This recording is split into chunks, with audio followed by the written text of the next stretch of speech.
أعوذ بالله من الشيطان الرجيم بسم الله الرحمن الرحيم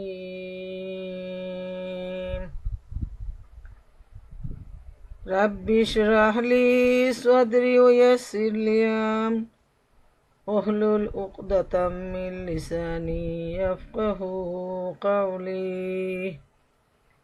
মহান আল্লাহ সুবহানাহু তাআলার দরবারে অসংখ্য অসংখ্য শুকরিয়া, যিনি আমাদেরকে আজকের এই সুন্দর কুরআনের মাহফিলে অংশগ্রহণ করার তৌফিক দিয়েছেন। লক্ষ কোটি সালাম ও দুরুদ পেশ করছি আখেরি নবী সরদারে দুজাহান খাতামুন নবীন রহমতুল্লিল আলামিন আহমদ মুস্তফা মুহাম্মদ মুস্তফা সাল্লাল্লাহু আলাইহি ইসলামের শানে, যিনি মানব জাতির শিক্ষক, যিনি আমাদের মহান নবী, প্রিয় নবী। আজকের উপস্থিত আমার প্রিয় বোনেরা, যারা নর্থ আমেরিকার দূর দূরান্ত থেকে এই কনফারেন্সে সমবেত হয়েছেন, সবাইকে আসসালামু আলাইকুম ও রহমতুল্লাহি ওয়া বারাকাতুহু। আজকে আমাদের নিয়মিত দারসুল কুরআন প্রোগ্রাম শুরু হতে যাচ্ছে। শুরুতে রয়েছে তেলাওয়াত ও তরজমা। তেলাওয়াত ও তরজমা করে শোনাবে আমাদের বোন মিনা, সূরা আরাফ 50 থেকে 58। আমাদের বোন মিনা তেলাওয়াত ও তরজমা করে শোনাবে।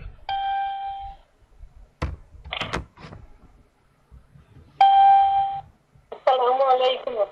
ওয়ালাইকুম আসসালাম। أعوذ بالله من الشيطان الرجيم. بسم الله الرحمن الرحيم. وما أصحاب النار أصحاب الجنة أم أفيضوا علينا من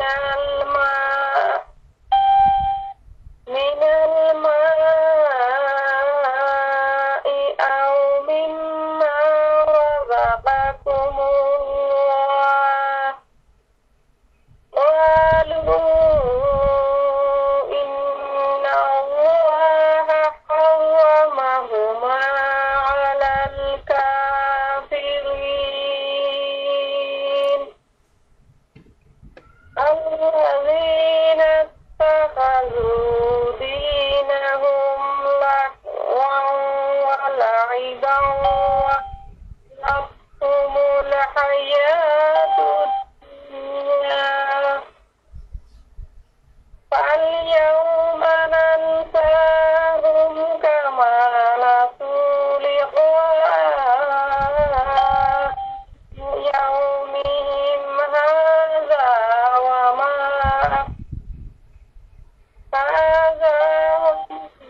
كانوا بآياتنا يجحدون. ولقد جئناهم بكتاب فصلناه على علم هدى ورحمة لقوم يؤمنون.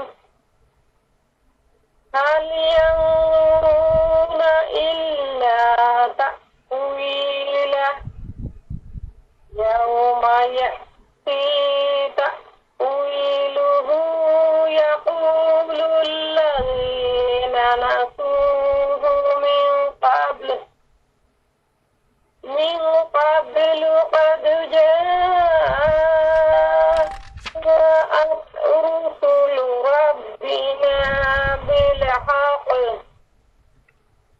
فهل لنا من شفعاء فيشفعوا لنا أو نرد لنا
أمره ألا له الخلق والأمر تبارك الله رب العالمين ادعوا ربكم تضرعا وخفية إنه لا يحب المعتدين ولا تفسدوا في الأرض بعد إصلاحها وادعوه خوفا وطمعا إن رحمة الله قريب من المحسنين وهو الذي يرسل الرياح بشرا بين يدي رحمته حتى إذا أقلت سحابا ثقالا سقناه لبلد ميت فأنزلنا به الماء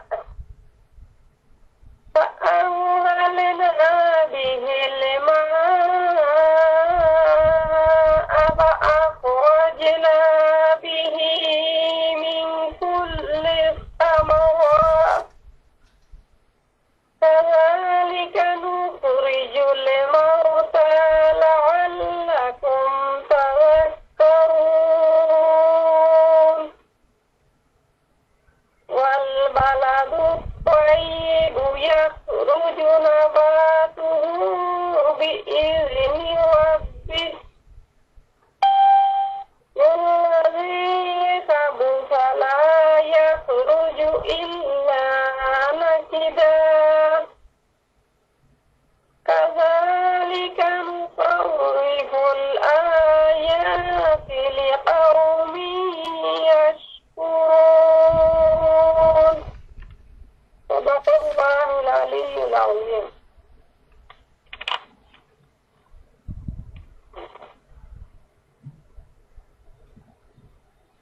আর জাহান্নামবাসীরা বেহেশতবাসীকে ডাকিয়া বলিবে, আমাদের উপর সামান্য পানি নিক্ষেপ করো অথবা অন্য কিছুই দান করো যাহা আল্লাহ পাক তোমাদিগকে দিয়েছেন। বেহেশতীরা বলবে, আল্লাহ তাআলা উভয় বস্তুই কাফেরদের জন্য নিষিদ্ধ করিয়া রাখিয়াছে, যাহারা ইহলোকে নিজেদের ধর্মকে ফেল ও তামাশা করিয়া রাখিয়াছিল এবং পাখির জীবন যাহাদিগকে ঢুকাই ফেলিয়া রাখিয়াছিল। অতএব আমিও আজ তাহাদের নাম লইব না, যেরূপ তাহারা আজিকার এই দিনের নাম পর্যন্ত লয় নাই। আর যেরূপ তাহারা আমার আয়াতসমূহকে অস্বীকার করিত, আর আমি তাদের নিকট এমন এক কিতাব পৌঁছিয়াছি যাহাকে আমি স্বীয় জ্ঞান দ্বারা অতি স্পষ্ট রূপে বর্ণনা করিয়া দিয়েছি। হেদায়ত ও রহমতের উপকরণ তাদের জন্য যাহারা ঈমান আনয়ন করে, ইহারা কেবল ইহার পরিণাম ব্যতীত আর কিছুই প্রতিজ্ঞা করিতেছে না। যেদিন উহার শেষ বাস্তবিক আমাদের রবের রাসূলগণ সত্যকথাই আনয়ন করিয়াছিলেন, সুতরাং এখন কি আমাদের জন্য কোন যে তাহারা আমাদের জন্য সুপারিশ করিবে, অথবা আমরা কি পুনঃ প্রেরিত হতে পারি যেন আমরা উহার বিপরীত কাজ করিতে পারি যাহা পূর্বে করিয়াছি? নিশ্চয় ইহারা দিক হইতে উদাও হইয়া গিয়াছে। নিঃসন্দেহে তোমাদের প্রতিপালক আল্লাহই, যিনি আসমান সমূহ ও জমিনকে 6 দিনে সৃষ্টি করিয়াছেন, অতঃপর প্রতিষ্ঠিত হইলেন আরশের উপর। তিনি আচ্ছন্ন করিয়া দেন রাত্রি দ্বারা দিবসকে এই রূপে যে সেই রাত্রি সেই দিবসের পানে দ্রুত পৌঁছে, এবং সূর্য ও চন্দ্র অন্যান্য আল্লাহর জন্য নির্দিষ্ট রহিয়াছে। স্রষ্টা হওয়া এবং আদেশ প্রদান করা।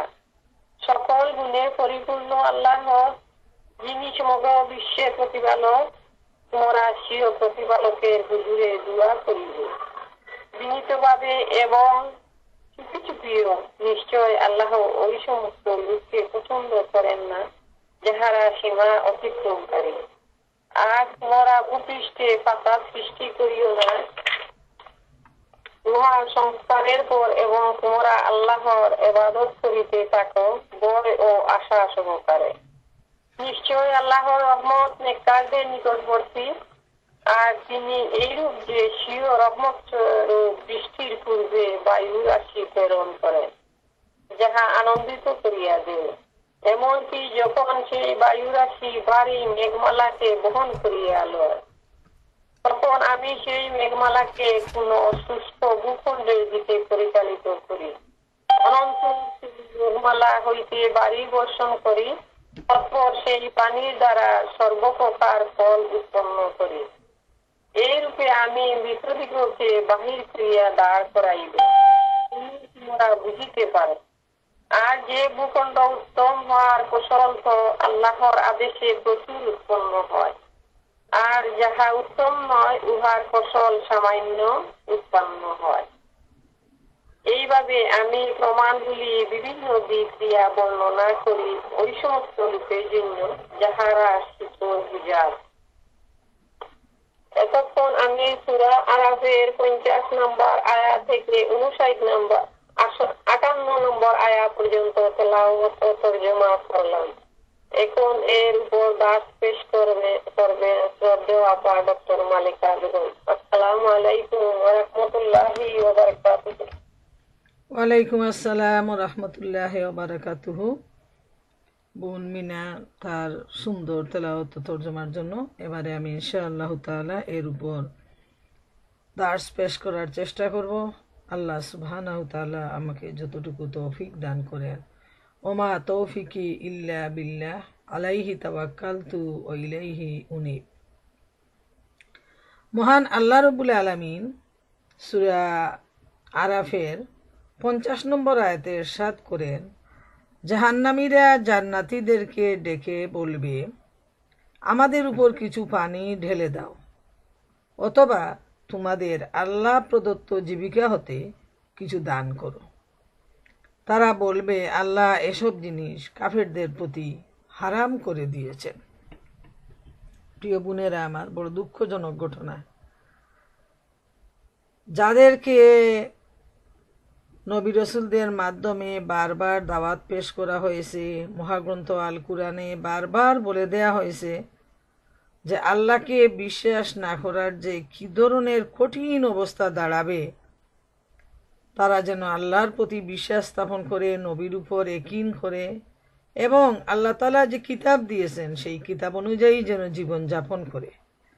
কিন্তু বাস্তবে আমরা দেখতে পাই বিশাল একটা জনশক্তি যারা আল্লাহকে বিশ্বাস করে না, তাদের মন গড়া দেবদেবীর পূজা উপাসনা করে, তাদের নফসের পূজা উপাসনা করে। এই সমস্ত লোক যারা যেদিন সত্যিকার অর্থে আল্লাহ সুবহানাহু তাআলা বিচার ফয়সালা করে একদলকে জাহান্নামের আগুনে পাঠিয়ে দিবেন, আর আরেক দলকে নিয়ামতে পরিপূর্ণ জান্নাতে চিরস্থায়ীভাবে বসবাস করার সুযোগ দিবেন, সেই দিন এই জাহান্নামীরা এমন অস্থির হয়ে যাবে, তাদের জন্য কোনো নিয়ামত আল্লাহর পক্ষ থেকে দেয়া হবে না। তারা পুড়তেই থাকবে, জ্বলতেই থাকবে, তাদের জন্য কোনো খাবারও থাকবে না। তখন তারা অস্থির হয়ে জান্নাতের দিকে তাকাবে, দেখবে সেখানে নিয়ামতে পরিপূর্ণ সেই জান্নাতের মেহমানরা যেমন খুশি তেমন তারা আনন্দে উল্লাসে ঘুরে বেড়াচ্ছে। তাদের কাছে কত ধরনের খাবার দাবার, কত কিছু আল্লাহর দেয়া নিয়ামত আল্লাহ তাআলা তাদেরকে দান করেছেন। কিন্তু এই সব কিছু থেকে কাফেররা বঞ্চিত হবে, তারা আফসোস করবে, আর জান্নাতীদেরকে তারা ডেকে বলবে, তো তোমাদের এখান থেকে আমাদের উপর কিছু পানি ঢেলে দাও, অথবা তোমাদেরকে আল্লাহ যে জীবিকা দিয়েছেন, যে খাবার দিয়েছেন, তা থেকে আমাদেরকে কিছু দাও। দেখেন, আজকে যারা এত অহংকার করে বেড়াচ্ছে, যাদের শক্তি দাপটের জন্য মুসলমানরা কুণ্ঠাসা হয়ে আছে, সেদিন এদের অবস্থা এত বিপর্যস্ত হবে, এত কঠিন হবে, তারা পিপাসায় কাতর হয়ে একটুখানি পানি চাইবে, একটুখানি খাবার চাইবে, কিন্তু তাদেরকে কোনো কিছুই দেয়া হবে না। জান্নাতীরা তাদেরকে বলবেন যে তোমাদের জন্য নিষেধ, যেহেতু তোমরা হচ্ছ অপবিত্র আর জান্নাতবাসীরা হচ্ছেন পবিত্র। জান্নাতবাসীদের খাবার পবিত্র, সব কিছু পবিত্র। অপবিত্রদেরকে, যারা আল্লাহকে অস্বীকার করে আসছে, তাদেরকে এখান থেকে কিছুই দেয়া হবে না। এই আয়াত প্রসঙ্গে আবু মুসা সাফার রহমতুল্লাহ আলাইহে হজরত ইবনে আব্বাস রাদিয়াল্লাহু তাআলা আনহুকে জিজ্ঞেস করেন, উত্তম সাদাকা কোনটি? উত্তরে বললেন তিনি, রাসূলুল্লাহ সাল্লাল্লাহু আলাইহি সাল্লাম বলেছেন, সর্বোত্তম সাদাকা হচ্ছে পানি। তোমরা কি শুনোনি, জাহান্নামবাসী জান্নাতবাসীর কাছে পানি ও খাদ্য চাইবে? আবু সালেহ হতে বর্ণিত আছে, যখন আবু তালিব অসুস্থ হয়ে পড়ে, তখন জনগণ তাকে বলে, আপনি আপনার বাতুসপুত্রকে বলে পাঠান তিনি যেন একটি জান্নাতি আঙ্গুর গুচ্ছ নিয়ে আসেন, হয়তো এর বরকতে আপনি আরোগ্য লাভ করবেন। তখন তার দূত রাসূলুল্লাহ সাল্লাল্লাহু আলাইহি ওয়াসাল্লামের কাছে আগমন করেন। সেই সময় আবু বকর তার নিকট উপবিষ্ট ছিলেন। তিনি বললেন, আল্লাহ তাআলা কাফিরদের উপর জান্নাতের প্রত্যেকটা জিনিস হারাম করে দিয়েছেন। কি কঠিন অবস্থা হবে! যারা দুনিয়ার এত সুবাস সৌন্দর্য, এত প্রাপ্তি, এত ক্ষমতা নিয়ে বিচরণ করত, তারা সেদিন একটুকু পানির জন্য যাদেরকে তারা অনেক জ্বালাতন করেছে, যাদেরকে তারা অনেক ছোটভাবে দেখেছে, সেই মানুষগুলার কাছে তারা হাত পাতবে, কিন্তু তাদেরকে এক ফোঁটা পানিও দেয়া হবে না। 51 নম্বর আয়াতে আল্লাহ তাআলা বলেন, যারা নিজেদের দিনকে খেলতামাশার বস্তুতে পরিণত করেছিল এবং পার্থিব জীবন যাদেরকে প্রতারণা ও গোলকধাঁধায় নিমজ্জিত করে রেখেছিল, সুতরাং আজকের দিনে আমি তাদেরকে তেমনিভাবে ভুলে থাকব যেমনিভাবে তারা এই দিনের সাক্ষাতের কথা ভুলে গিয়েছিল, যেমন তারা আমার নিদর্শন ও আয়াতসমূহকে অস্বীকার করেছিল। আল্লাহ তাআলা এখানে ইরশাদ করেন যে যারা দুনিয়ার জীবনে আল্লাহ সুবহানাহু তাআলার দেয়া যে দিন ইসলাম, এই দিন ইসলাম নিয়ে তারা কিন্তু অনেক প্রতারণা করেছে, অনেক ধরনের গোলকধাঁধায় তারা নিমজ্জিত ছিল, আর তারা আল্লাহ সুবহানাহু তাআলাকে তারা ভুলে গিয়েছিল, আল্লাহকে তারা স্বীকার করত না। আর যে নবী তাদেরকে দিনের দাওয়াত দিয়েছেন, সেই নবীকেও তারা নানা ধরনের হাসি ঠাট্টা টিটকারি এসব তারা করত। তো আল্লাহ রাব্বুল আলামিন বলছেন যে তাদের এই কাজের প্রতিফল হিসাবে আল্লাহ তাআলা তাদেরকে এই কঠিন দিনে ভুলে যাবেন। যেমন সূরা তওবার 67 নম্বর আয়াতে আল্লাহ তাআলা ইরশাদ করেন, তারা আল্লাহকে ভুলে গিয়েছিল, সুতরাং তিনিও তাদেরকে ভুলে গেছেন। সুবহানাল্লাহ! এত বড় কঠিন বিষয়। আল্লাহ তাআলা যদি কাউকে ভুলে যান, তার অবস্থাটা কি হবে সেটা আমরা খুব সহজেই আমরা বুঝতে পারি। যে আল্লাহর দয়া, মহব্বত, আল্লাহর রহমত ছাড়া বাঁচার একটা সেকেন্ডও কোনো উপায় নাই।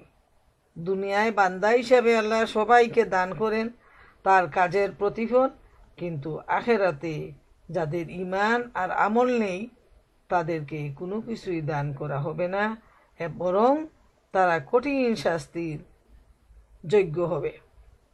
যেমন আল্লাহ সুবহানাহু তাআলা সূরা তাহার 126 নম্বর আয়াতে ইরশাদ করেন, وَكَذَلِكَ أَتَتْكَ آيَاتُنَا فَنَسِيتَهَا وَكَذَلِكَ الْيَوْمَ تُنسَى এরূপই তোমার কাছে আমার নিদর্শন সমূহ এসেছিল, অতঃপর তুমি সেগুলো ভুলে গিয়েছিলে, তাই আজকে তোমাকেও ভুলে যাওয়া হলো। হায় রে, দুনিয়ায় বারবার আল্লাহ রব্বুল আলামিন জানিয়ে দিচ্ছেন যে এখনো সুযোগ আছে। বারবার রিমাইন্ডার দেওয়ার উদ্দেশ্যটা কি? প্রিয় বোনেরা আমার, আপনারা যদি কোরআন অর্থসহ পড়েন, বুঝেন, বা এই দার্সে কোরআনে যারা প্রথম থেকে আজ পর্যন্ত শরিক আছেন, তারা একটিবার চিন্তা করে দেখেন যে খুব গুরুত্বপূর্ণ বিষয় যেগুলো বারবার রিমাইন্ডার দেয়া হচ্ছে আল্লাহর পক্ষ থেকে, যাতে মানুষ ভুলে গিয়েও আবার সে সঠিক পথে ফিরে আসে। যেমন এখানে আমরা দেখি সূরা তওবায় যে কথাটা বলা হয়েছে, সূরা তাহায় ঠিক সেভাবেই বলা হয়েছে যে আল্লাহ তাআলা তাদেরকে কিভাবে ভুলে যাবেন। আবার সূরা আজ জারিয়াতের 7 নম্বর আয়াতে আল্লাহ তাআলা ইরশাদ করেন, ফালিয়াউমা নানসাহুম কামা নাসু লিকা ইয়াউমিহিম হাযা, যেমন তোমরা তোমাদের এদিনের সাক্ষাৎকে ভুলে গিয়েছিলে, তদ্রূপ আমিও তোমাদেরকে আজকে ভুলে গেলাম। বোনেরা আমার, চিন্তা করে দেখুন, বারবার কিন্তু একই কথা আল্লাহ তাআলা বান্দাদেরকে স্মরণ করিয়ে দিচ্ছেন, যাতে তার অন্তর জগতে নাড়া দেয়, সে তার এই কুফরি অবস্থা থেকে ফিরে আল্লাহর রাস্তায় এসে চলে আসে। হাদিস শরীফে আসছে, আল্লাহ তাআলা কিয়ামতের দিন বান্দাদেরকে বলবেন, আমি কি তোমাদেরকে স্ত্রী ও ছেলে মেয়ে দান করিনি এবং তোমাদেরকে কি পুরস্কৃত করিনি? তোমাদেরকে কি আমি উট, ঘোড়া, হাতি ও সাজ সরঞ্জাম প্রদান করেছিলাম না? তোমরা কি দুনিয়ায় নেতৃত্ব দিতে না? বান্দা উত্তরে বলবে, হে আল্লাহ, হ্যাঁ, আপনি আমাদেরকে এসব কিছু দিয়েছেন।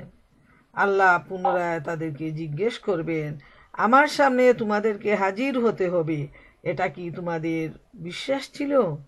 তারা বলবে, হে আল্লাহ, না, আমাদের এটার প্রতি বিশ্বাস ছিল না। আল্লাহ তাআলা তখন বলবেন, তোমরা যেমন আমাকে ভুলে গিয়েছিলে, তেমনি আজ আমি তোমাদেরকে ভুলে গেলাম।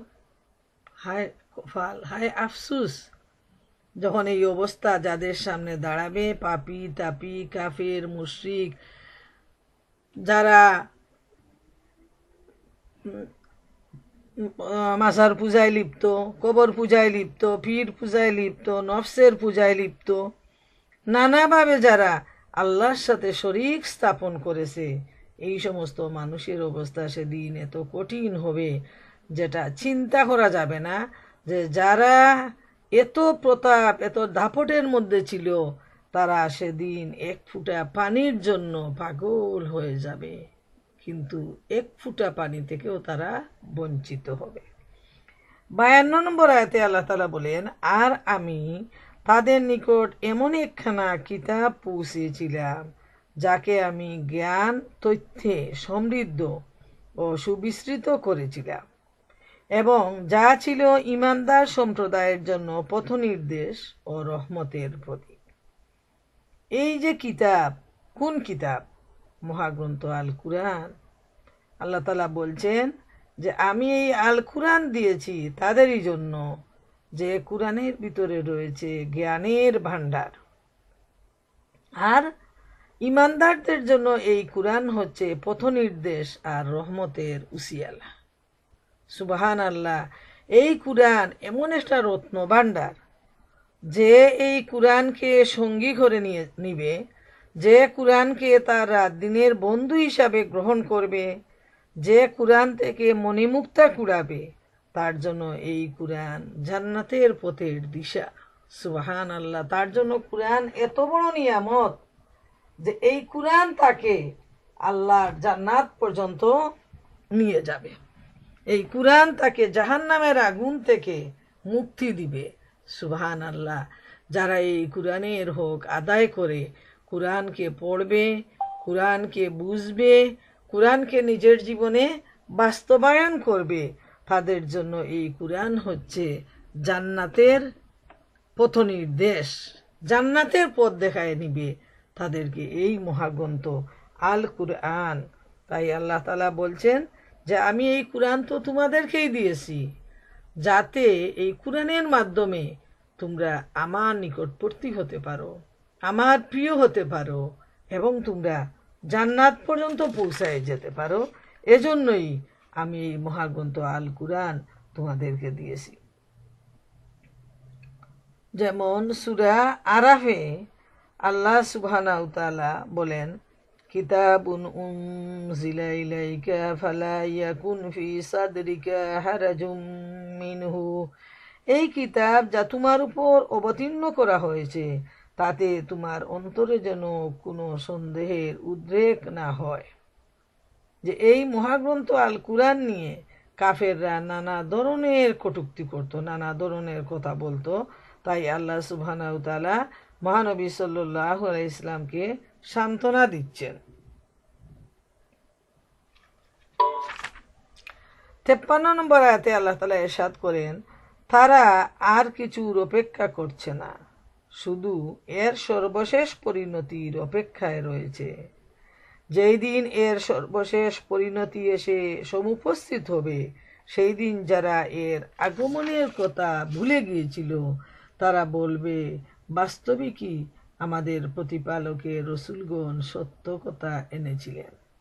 সুতরাং এখন এমন কোনো সুপারিশকারী আছে কি যারা আমাদের জন্য সুপারিশ করবে?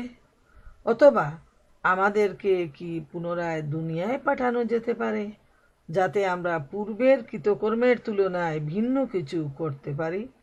নিঃসন্দেহে তারা নিজেরাই নিজেদের ক্ষতি করেছে।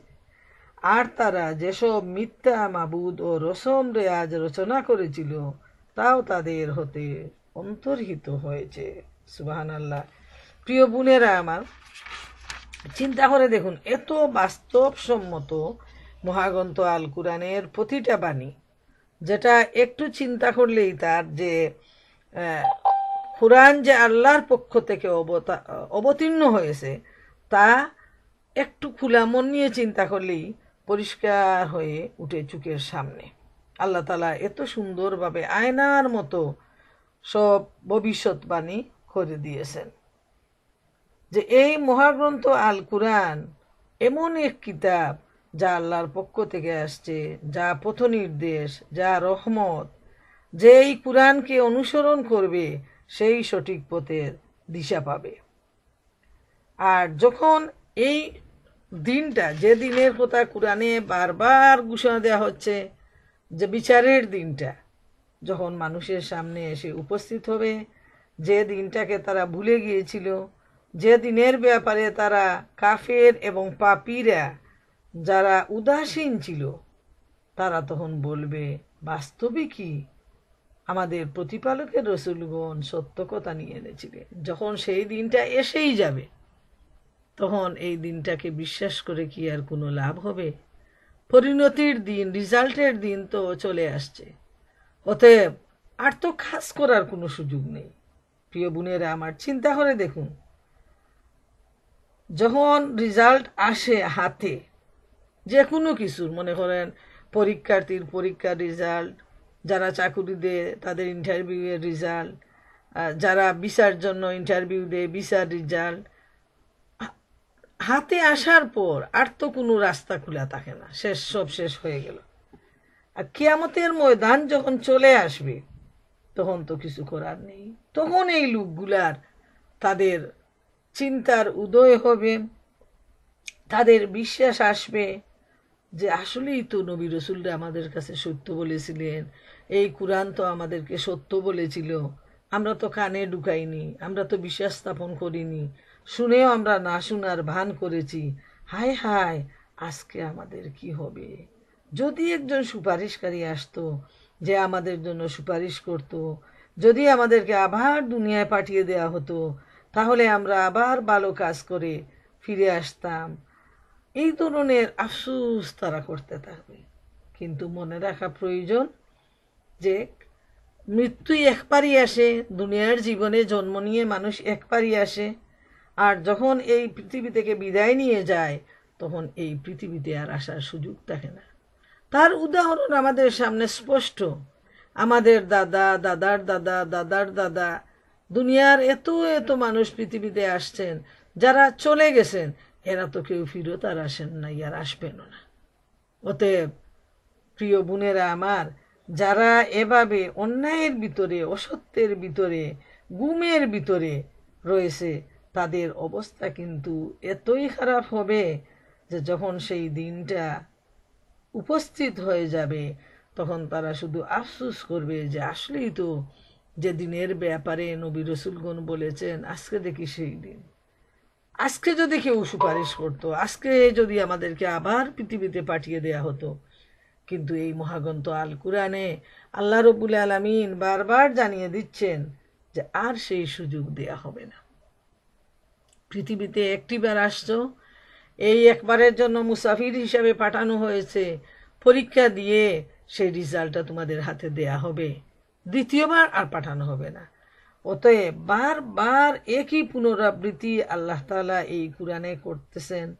নবী রসুলরা বলে গেছেন, যারা আলিম উলামা, যারা কুরআনের জ্ঞান রয়েছে, এমন জ্ঞানী লোকজন যারা বারবার এই সত্যের প্রতি আহ্বান জানাচ্ছেন, সত্যের দাওয়াত দিচ্ছেন, তারপরও যারা অন্ধ, যাদের হৃদয়ে তালাবদ্ধ, এরা কিন্তু বসে আছে, গুমরাহির মধ্যে রয়েছে। আর হাসরের ময়দান যখন চলে আসবে তখন তারা আফসুস আর আফসুস করবে, কিন্তু সেই আফসুস তাদের আর কোনো কাজে লাগবে না। এ সম্পর্কে মুজাহিদ রহমতুল্লাহ আলাইহে প্রমুখ মনীষীগণ উনারা বলতেছেন, রাবি রহমতুল্লাহ আলাইহে বলেন, হিসাবের দিনের আগমন পর্যন্ত এই প্রতিদান তারা পেতে থাকবে। শেষ পর্যন্ত জান্নাতীরা জান্নাতে, জাহান্নামীরা জাহান্নামে পৌঁছে যাবে। ওই সময় বিনিময় আদান প্রদান শেষ হয়ে যাবে। যখন কিয়ামতের এই অবস্থা হবে তখন যেসব লোক দুনিয়ায় আমল পরিত্যাগ করেছিল তারা বলবে, আল্লাহ রসুলগণ তো সত্য বাণী নিয়ে এসেছিলেন, কিন্তু এখন তারা কি আমাদের জন্য আল্লাহর নিকট সুপারিশ করবেন, বা অন্ততপক্ষে আমাদেরকে পুনরায় প্রেরণ করা হবে? তাহলে আমরা আর আমাদের পূর্বের ওই আমল করব না। হায় রে, যতই তারা এই কথাগুলো বলবে, এই কথাগুলো তখন কেউ আর শুনবে না, আর শোনার কোনো সুযোগও থাকবে না। বরং তাদের হাতে যে দুনিয়ার করণীয় আমলের রিজাল্ট যখন তাদের সামনে চলে আসবে তখন এ থেকে রেহাই পাওয়ার আর কোনো সুযোগ থাকবে না। ৫৪ নম্বর আয়াতে আল্লাহ তাআলা ইরশাদ করেন, নিশ্চয়ই তোমাদের প্রতিপালক হচ্ছেন সেই আল্লাহ যিনি আসমান ও জমিনকে ৬ দিনে সৃষ্টি করেছেন, অতঃপর তিনি স্বীয় আরশের উপর সমাসীন হন। তিনি দিবসকে রাত্রি দ্বারা আচ্ছাদিত করেন যাতে ওরা একে অন্যকে অনুসরণ করে চলে তড়িৎ গতিতে। সূর্য, চন্দ্র ও নক্ষত্ররাজি সবই তার হুকুমের অনুগত।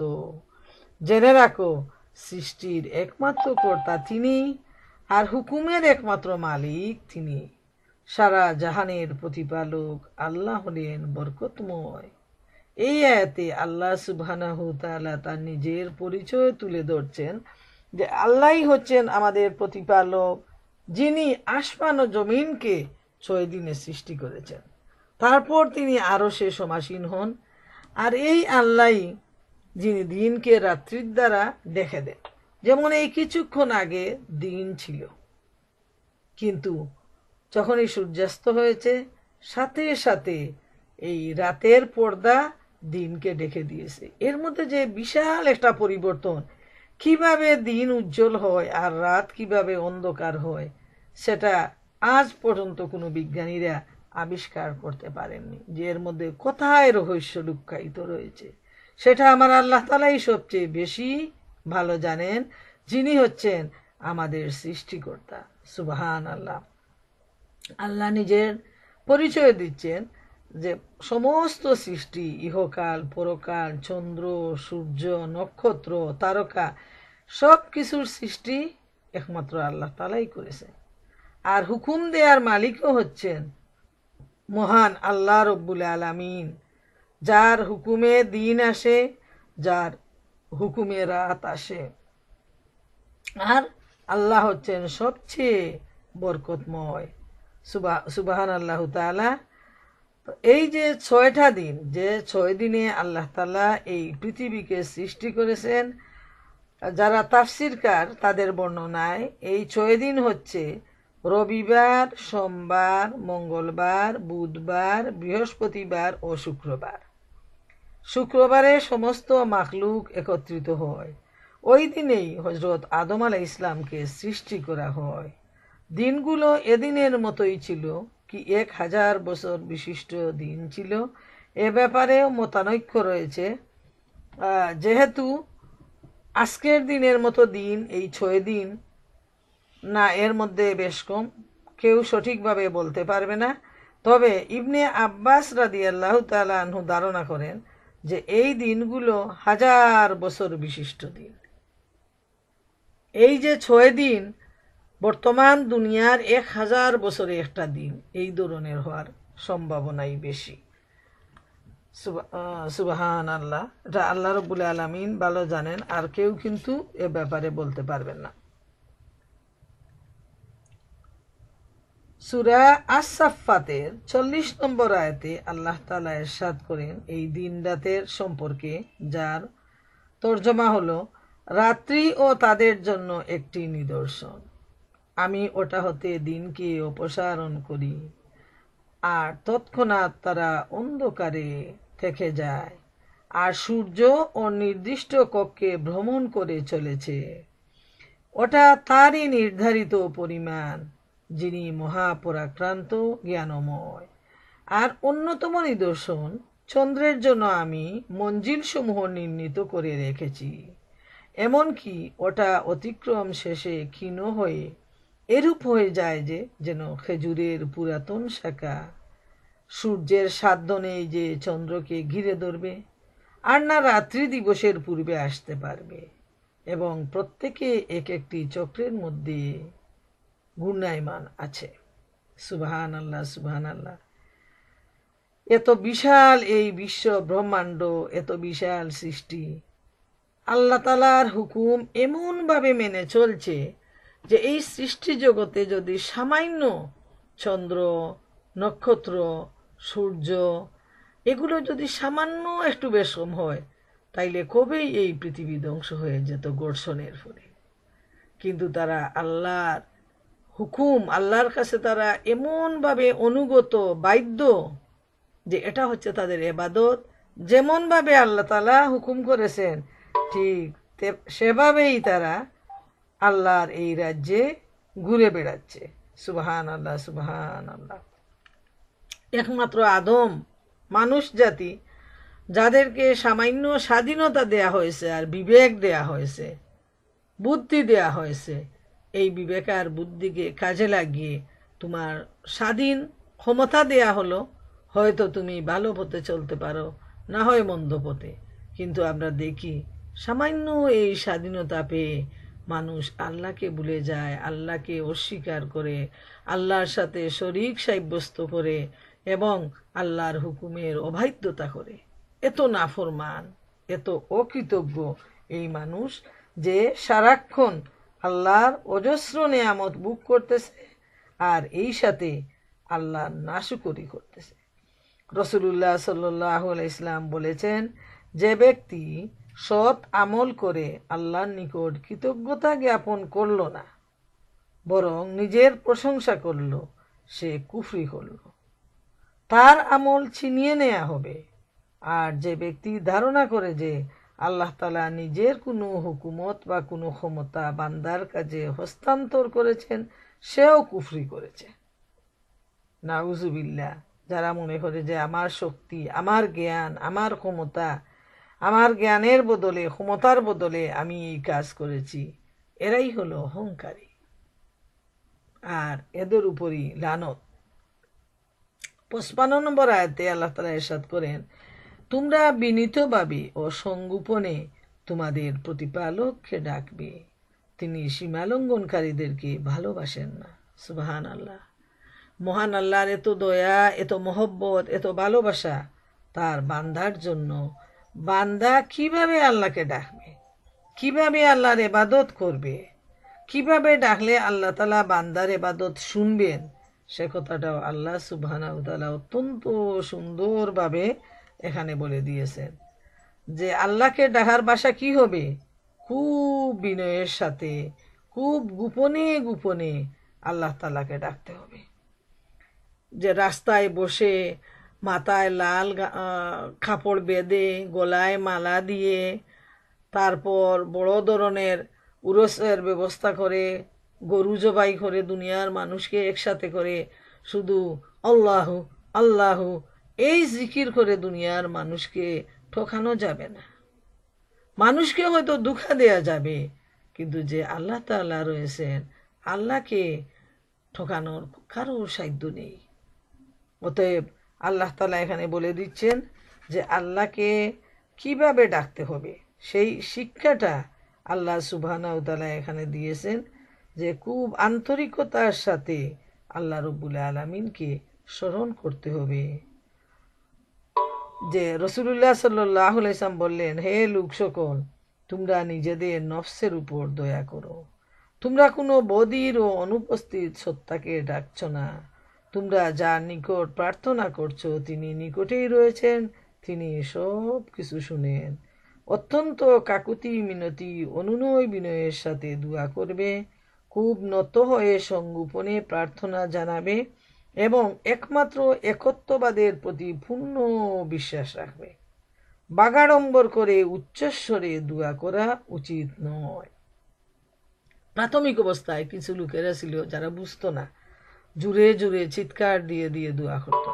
তখন রাসূল করিম সাল্লাল্লাহু আলাইহি ওয়াসাল্লাম তাদেরকে বুঝিয়ে দিলেন যে তোমরা যার কাছে হাত পাচ্ছ, দোয়া চাইছো, তিনি তো কোনো অন্ধ নন, বধিরও নন। তোমরা বিনীতভাবে ভদ্রভাবে গোপনে গোপনে চোখের পানি ফেলে যখন আল্লাহর কাছে ডাকবে, সেই ডাকটাই সাত আকাশের মধ্যে পৌঁছে যাবে, আল্লাহর কাছে চলে যাবে। আর যারা সীমালঙ্ঘন করে আল্লাহ তাআলা তাদেরকে কখনো পছন্দ করেন না। অতএব দুয়ার যে সিস্টেমটা এখানে আমাদেরকে শিক্ষা দেয়া হলো যে আল্লাহ রাব্বুল আলামিনকে কিভাবে ডাকতে হবে। আরেকটা শিক্ষা আমরা এখান থেকে জেনে নেই। সাদ স্বীয় পুত্রকে দেখেন, সে প্রার্থনা করছে, সাদ রহমতুল্লাহ আলাইহি, হে আল্লাহ, আমি জান্নাতের নিয়ামত রাজি তথাকার রেশমি বস্ত্রের জন্য প্রার্থনা করছি, আর জাহান্নাম হতে, জাহান্নামের শৃঙ্খল বেড়ি হতে আশ্রয় চাচ্ছি। তখন তিনি পুত্রকে বলেন, হে বৎস, আমি রাসূলুল্লাহ সাল্লাল্লাহু আলাইহি ওয়াসাল্লামকে বলতে শুনেছি, নিকটবর্তী জামানায় এমন লোক সৃষ্ট হবে যারা প্রার্থনা করতে গিয়ে সীমা লঙ্ঘন করবে, অজু করার সময় প্রয়োজনের অতিরিক্ত পানি ব্যবহার করবে। তখন তিনি বললেন, উদউ রাব্বাকুম তাদাররুআন ওয়া খুফিয়া, যে হে আমার পুত্র, তোমার জন্য তো এটুকু বলাই যথেষ্ট, হে আল্লাহ, আমি আপনার কাছে জান্নাত এবং জান্নাতের নিকটবর্তীকারী কথা ও কাজের জন্য প্রার্থনা করছি, জাহান্নাম হতে ও জাহান্নামের নিকটবর্তী কথা ও কাজ হতে আশ্রয় চাচ্ছি। এইভাবে দোয়া করতে হবে যে আল্লাহ, আমি জান্নাত চাই, জান্নাতের নিয়ামত চাই, আর জাহান্নামের আগুন থেকে আমি তোমার কাছে আশ্রয় চাই। আল্লাহ তাআলা জানেন জান্নাতে কি আছে, জাহান্নামে কি আছে। তারপর খুব অন্তর থেকে কাঁদো কাঁদো ভাব নিয়ে আল্লাহ তাআলার কাছে চাইতে হবে। এরপর আল্লাহ তাআলা ইরশাদ করেন ৫৬ নম্বর আয়াতে, দুনিয়ায় শান্তি শৃঙ্খলা স্থাপনের পর ওতে বিপর্যয় ও বিশৃঙ্খলা সৃষ্টি করো না। আল্লাহকে ভয় ভীতি ও আশা আকাঙ্ক্ষার সাথে ডাকো, নিঃসন্দেহে আল্লাহ রহমত সৎকর্মশীলদের অতি নিকটে। সুবহানাল্লাহ, সুবহানাল্লাহ। আল্লাহ তাআলা যে কাজটা অপছন্দ করেন সেটা হলো দুনিয়ায় বিশৃঙ্খলা সৃষ্টি করা, অশান্তি সৃষ্টি করা। এটা আল্লাহ তাআলা খুব বেশি ঘৃণা করেন, খুব বেশি রাগান্বিত হন যারা দুনিয়ায় বিপর্যয় আর বিশৃঙ্খলা সৃষ্টি করে। এই কথাটা বারবার নিষেধ করে দিয়েছেন যাতে মানুষ শৃঙ্খলা ভঙ্গ না করে আর অশান্তি ফিতনা ফাসাদে দুনিয়াকে ভরে না দেয়। আর আল্লাহ তাআলাকে ডাকার সিস্টেমটাও এখানে আল্লাহ তাআলা বলে দিয়েছেন যে প্রথমে হলো ভিতরে তাকওয়া থাকতে হবে, আল্লাহর প্রতি ভয় থাকতে হবে। 2 নাম্বার হলো দোয়া কবুল হওয়ার যে নির্দেশ, এখান থেকে জেনে নেন যে অন্তরে আল্লাহকে ভয় ভীতি নিয়ে ডাকা। 2 নাম্বার হলো আশা আকাঙ্ক্ষা নিয়ে ডাকা যে ইনশাআল্লাহ আমি আমার আল্লাহর কাছে যে দোয়া চাইছি আল্লাহ তাআলা আমার দোয়া কবুল করবেন, এতে কোনো সন্দেহ নেই। আর 3 নাম্বার হলো আল্লাহর রহমত সৎকর্মশীলদের অতি নিকটে, যে যখন আল্লাহর বান্দারা যেভাবে আল্লাহ পছন্দ করেন সেই ধরনের তাকওয়া নিয়ে আশা নিয়ে বিনয়ী হয়ে আল্লাহর কাছে হাত পাতবে, তখন আল্লাহ সুবহানাহু ওয়া তাআলা তার এই বান্দাদের ডাককে তিনি কবুল করে নেবেন, এতে কোনো সন্দেহ নেই। আনুগত্যটা হলো সবচেয়ে বড় জিনিস, যেটা সারেন্ডার। আল্লাহ তাআলার কাছে নিজের মস্তককে নত করে দেওয়ার নামটাই হলো সারেন্ডার। যে আমার মধ্যে আমি অসহায়, আমার কোনো জ্ঞান নেই, বুদ্ধি নেই, ক্ষমতা নেই, শক্তি নেই, আমার আল্লাহ যেভাবে চালান সেভাবেই আমি চলতে পারি। সব কিছুর মালিক সম্পূর্ণ ক্ষমতাবান হচ্ছেন আমার রব, যিনি আমাকে সৃষ্টি করেছেন, যিনি প্রতি মুহূর্তে আমার চলার ক্ষমতা দিয়েছেন, বলার ক্ষমতা দিয়েছেন। বোনেরা আমার, এই হাত পা চোখ কান জবান সব আল্লাহর দান। আল্লাহ তাআলা যখন চান তখন ওই ক্ষমতাগুলাকে তিনি সিজ করে নেন। মানুষ কথা বলতে পারে না, বোবা হয়ে যায়। দেখেন না, কত বুদ্ধিমান মানুষ, শক্তিশালী মানুষ হঠাৎ একটা স্ট্রোক করে ফেললো, হাত পা অচল হয়ে গেল, কারো জবান চলে গেল, কারো চোখ অন্ধ হয়ে গেল। এইভাবে আল্লাহ যখন খুশি তখন তার দেয়া এই নিয়ামতকে তিনি ছিনিয়ে নেন। কিন্তু বেওকুফ মানুষ যতক্ষণ শক্তি থাকে ততক্ষণ আল্লাহকে ভুলে থাকে, বুঝতেই পারে না। সে মনে করে যে সব কিছু তার হয়ে গেছে, এটা ভুল। 57 নম্বর আয়াতে আল্লাহ তাআলা ইরশাদ করেন, সেই আল্লাহই স্বীয় রহমতের আগে আগে বাতাসকে সুসংবাদ বহনকারী রূপে প্রেরণ করেন। যখন ওই বাতাস ভারী মেঘমালাকে বহন করে নিয়ে আসে, তখন আমি এই মেঘমালাকে কোনো নির্জীব ভূখণ্ডের দিকে প্রেরণ করি। অতঃপর ওটা হতে বারিধারা বর্ষণ করি, তারপর সেই পানির সাহায্যে সেখানে সর্বপ্রকার ফল ফলাদি উৎপাদন করি। এমনইভাবেই আমি মৃতকে জীবিত করে থাকি, যাতে তোমরা এটা থেকে শিক্ষা গ্রহণ করতে পারো। মনে রাখা প্রয়োজন, আল্লাহ হচ্ছেন আকাশ পৃথিবীর সমুদয় কিছুর সৃষ্টিকর্তা এবং তিনি হচ্ছেন এগুলোর মালিক। আল্লাহ তাআলা বলছেন যে তিনি যে এই বাতাসটা পাঠান, এটা হচ্ছে বৃষ্টির বাতাস। আমরা অনুমান করে বুঝতে পারি, যখন অন্ধকার হয়ে মেঘ বাসমান হয়ে দৌড়াতে থাকে, এই দৌড়টা হলো বাতাসই আল্লাহ তাআলা প্রেরণ করেন। বাতাস এই বৃষ্টিকে, এই মেঘকে দৌড়াইয়ে নিয়ে যায় এবং এক সময় বৃষ্টি হিসাবে তখন পানিটা ঝরতে থাকে। এটা হলো আল্লাহর দেয়া একটা রহমত। যখন এই দেখেন না, এবারে এত সুন্দর সামার, মেঘ বৃষ্টি খুব কম হয়েছে, কিন্তু যখন মেঘ বৃষ্টি আজকে 2-3 দিন যাবত যে বৃষ্টিটা হয়েছে, এরপর গার্ডেনে গিয়ে আপনি একটু দেখেন যে এতদিন আমরা যে ফার্টিলাইজার দিয়েছি, এত যত্ন করেছি, তার ফলে গার্ডেনের যে উন্নতিটা বা ফল ফসল যেটুকু হয়েছিল এই 3 দিনে তার চেয়ে অনেক অনেক গুণ বেশি হচ্ছে। পুরো গার্ডেনের চেহারাটা বদলে গেছে। সুবহান আল্লাহ। আল্লাহ তাআলা এই রহমতবাহী বৃষ্টি পাঠিয়ে গাছপালা, তারপর গার্ডেনের ফল ফসল সবগুলার প্রতি আল্লাহ তাআলা যে রহমত দিয়েছেন, যে বরকতটা দিয়েছেন, তার ফলেই আল্লাহ রব্বুল আলামিনের কাছ থেকে আমরা এই নিয়ামতগুলা লাভ করতে পারি। সুবহানাল্লাহু তাআলা। সূরা ইয়াসিনের 33 নম্বর আয়াতে আল্লাহ তাআলা ইরশাদ করেন, ও আয়াতুল লাহুমুল আরদুল মাইতাতু আহইয়াইনাহা, তাদের জন্য একটি নিদর্শন হচ্ছে নির্জীব জমিন, আমি ওকে সঞ্জীবিত করেছি। যে এই যে জমিন প্রাণহীন জমিন, আল্লাহ তাআলা এই বৃষ্টি পাঠিয়ে রহমতের বৃষ্টি দিয়ে এই প্রাণহীন জমিন থেকে প্রাণ সমৃদ্ধ ঘাস গাছপালা সব কিছু তিনি নাজিল করেন। সুবহানাল্লাহু তাআলা।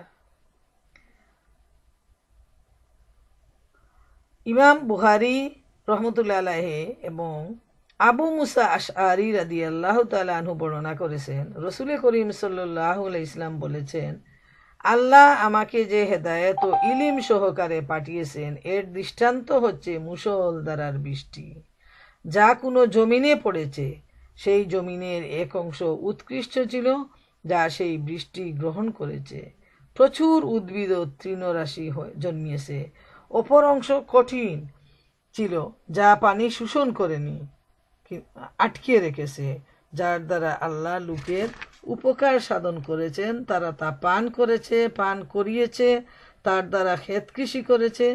আর কতক বৃষ্টি জমিনের এমন অংশে পড়েছে যা সমতল ও কঠিন, ওটা পানি আটকে রাখে না অথবা শোষণ করে ঘাস পাতাও জন্মায় না। এটা ওই ব্যক্তির দৃষ্টান্ত যে আল্লাহর দ্বীন সম্পর্কে জ্ঞান লাভ করেছে এবং যেটা সহকারে আল্লাহ আমাকে পাঠিয়েছেন ওটা তার উপকার সাধন করেছে, সে শিক্ষা করেছে, শিক্ষা দিয়েছে। এবং ওই ব্যক্তির দৃষ্টান্ত যে ব্যক্তি যা সহ আমাকে পাঠানো হয়েছে তার দিকে মাথা তুলে দেখেনি এবং আল্লাহর যে হেদায়েত আমার প্রতি পাঠানো হয়েছে তা সে কবুলও করেনি। 58 নম্বর আয়াতে আল্লাহ বলেন, আর ভালো উৎকৃষ্ট ভূমি ওর প্রতিপালকের নির্দেশ ক্রমে খুব ভালো ফল ফলায়, আর যা নিকৃষ্ট ভূমি তাতে খুব কমই ফল ফসল হয়ে থাকে। এমনিভাবে আমি কৃতজ্ঞতা পরায়ণদের জন্য আমার নিদর্শন বিবৃত করে থাকি। আল্লাহ তাআলা এখানে বলছেন যে এই যে উৎকৃষ্ট ভূমি আর নিকৃষ্ট ভূমি দুইটার উদাহরণ দিয়েছেন, যে ভালো জমি যেটা আল্লাহর এই রহমতের বৃষ্টি পেয়ে প্রচুর ফল ফসল ফলায়, যা থেকে মানুষ উপকৃত হয়, এটা হলো মুমিনের উদাহরণ। আর কমিন যারা নাফরমান পাপী তাদের উদাহরণ হলো নিকৃষ্ট ভূমি, যে ওইখানেও বৃষ্টির পানি আসে কিন্তু ওই ভূমি ওই পানিকে ধরে রাখতে পারে না এবং উপকৃতও হতে পারে না। যেহেতু নবী রাসূল সবার জন্য আসছেন, এই পৃথিবীর সবাইকে হেদায়েত দেওয়ার জন্য আল্লাহ তাআলা পৃথিবীতে নবী রাসূল পাঠিয়েছেন এবং এই কিতাব পাঠিয়েছেন।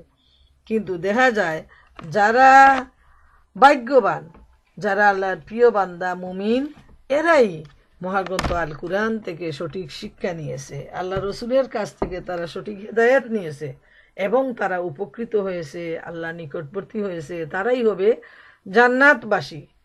আর যারা এই কুরআনের উপর বিশ্বাস স্থাপন করে না, আল্লাহকে মানে না, নবীর বাণী মানে না, দাওয়াত শুনে না, বরং এর প্রতি বিদ্রোহ করে, তারা হলো সেই লাঞ্ছিত অধঃপতিত চিরধিকৃত মানুষ, যে এত কিছু পাওয়ার পরও তারা হেদায়েত নিল না, তারা চিরবঞ্চিত রয়ে গেল এবং তাদের জন্যই রয়েছে সেই আগুনে পরিপূর্ণ জাহান্নাম, যেখানে তারা এক ফোঁটা পানিও পাবে না, চিৎকার করতে থাকবে এবং কত ধরনের শাস্তি তাদেরকে দেয়া হবে। আল্লাহ তাআলা আমাদেরকে এই মহাগ্রন্থ আল কুরআন থেকে সঠিক শিক্ষা গ্রহণ করে আল্লাহ রাব্বুল আলামিনের প্রিয় বান্দি হওয়ার তৌফিক দিন এবং সেই চিরস্থায়ী জান্নাতবাসী হওয়ার তৌফিক দান করুন। এই দোয়া নিয়ে আমি আজকের দার্স এখানেই শেষ করছি।